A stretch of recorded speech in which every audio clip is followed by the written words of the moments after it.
There was an old man who lived by making and selling dog necklaces. He enjoyed the job. He has a hobby of collecting antiques, so there were many antiques on the shelf of his workshop. One day, while choosing a dog necklace, a customer saw an antique teacup on the shelf and asked, "Where did you get this teacup, old man? Can I touch it?" The customer looked closely at the teacup and said, "This teacup is the work of a famous craftsman during the Qing dynasty in China. I really want to buy this teacup."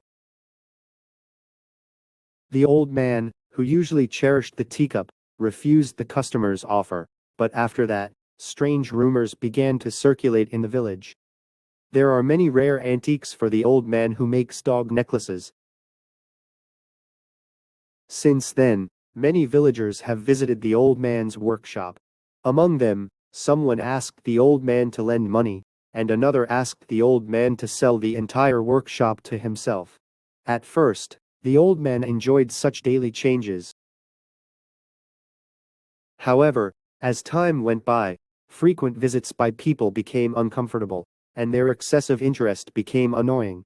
So the old man threw the teacup, which was the cause of the problem, on the floor and broke it. Then, he devoted himself to making his favorite dog necklace, and found joy again. The best job is to do what you like. Don't dwell on money and other people's eyes, and do what you like. Living doing what you like, that's a happy life.